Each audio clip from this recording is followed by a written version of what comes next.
Dikisahkan, tetangga Kiai Holil meninggal dalam keadaan maksiat dan mabuk-mabukan. Para pelayat gelisah ketika Kiai Holil bersaksi bahwa almarhum adalah orang baik, padahal para pelayat tahu yang meninggal adalah ahli maksiat.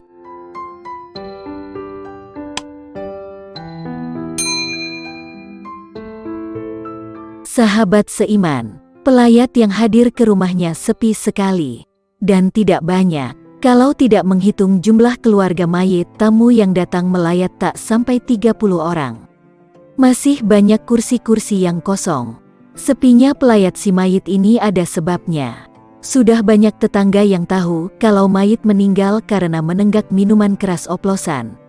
Si mayit memang dikenal dengan kebiasaan minum minuman keras. Hal yang sebenarnya lumayan mengganggu bagi para pelayat ketika si almarhum masih hidup.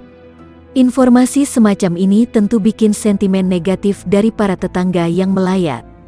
Kalau bukan karena hukum mengurusi jenazah sampai salat jenazah itu fardu kifayah, para pelayat ini pasti malas sekali untuk berangkat. Apalagi yang meninggal ahli maksiat. Innalillahi, kok ya sial bener itu mayit ya. Matinya kayak gitu, bisik-bisik tetangga terdengar. Ini siapa yang doain ya nanti? Apa iya Kiai Holil berkenan hadir kalau almarhum matinya kayak gini? Tanya tetangga yang lain. Tak dianya, Kiai Holil tetap hadir. Para pelayat sempat kaget ketika Kiai Holil datang. Ada perasaan aneh yang muncul. Almarhum matinya kayak gitu, yang doain Pak Kiai langsung lagi, bisik-bisik tetangga lagi. Kiai Holil datang seperti biasa. Bahkan tak tanya-tanya ke keluarga sebab meninggalnya almarhum.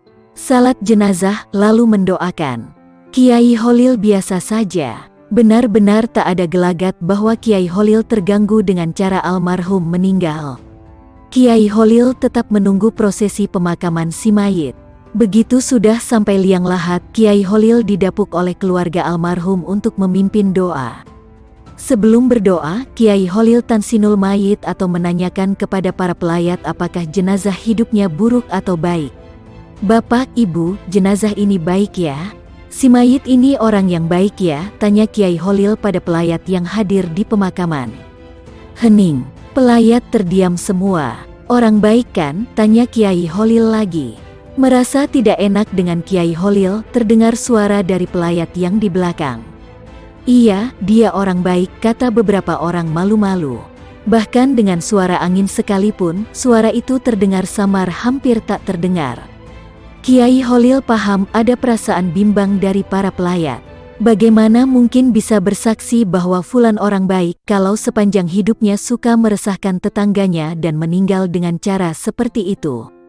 Secara dohir sudah jelas kalau fulan ini ahli maksiat, lantas untuk apa dibilang baik-baik?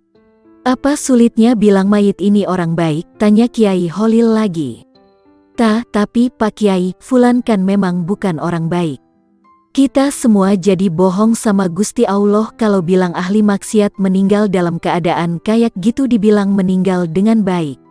Kiai Holil tersenyum. Meninggalnya seorang hamba itu tetap baik. Kalau seorang mukmin hidup, maka ia berkesempatan untuk berbuat amalan baik. Kalau seorang muslim mati dalam keadaan sefasik apapun, anggap saja dirinya sudah tidak bisa berbuat keburukan lagi. Sehingga matinya seseorang itu pasti baik, kata Kiai Holil. Para pelayat jadi makin hening mendengarkan Kiai Holil. Jenazah tidak lagi bisa bermaksiat lagi, itu merupakan sebuah kebaikan dari Allah. Jangan bersuuzon terhadap Allah, tapi selalulah husnuzon. Lagian tidak ada yang tahu kalau si mayit masih hidup, kehidupannya bisa jadi malah makin buruk lagi. Bisa jadi kematian ini memang jadi jalan terbaik bagi si mayit. Sebab keadaan paling baik seorang hamba adalah ketika bisa bertemu dengan Allah. Apalagi kematian itu adalah akhir dari segala macam maksiat, kata Kiai Holil. Para pelayat pun manggut-manggut, keraguan mereka jadi lenyap. Jadi gimana para hadirin, apakah mayit ini baik atau tidak? Tanya Kiai Holil lagi. Orang baik, kata para pelayat serempak. Beban ragu-ragu mereka sepanjang mengantar kematian mayit seolah lepas begitu saja. Dalam pandangan para pelayat, stigma ahli maksiat langsung luntur begitu saja. Mereka sadar kali ini mereka bukan sedang mengantarkan seorang ahli maksiat ke pemakaman, melainkan sedang mengantar saudara seiman.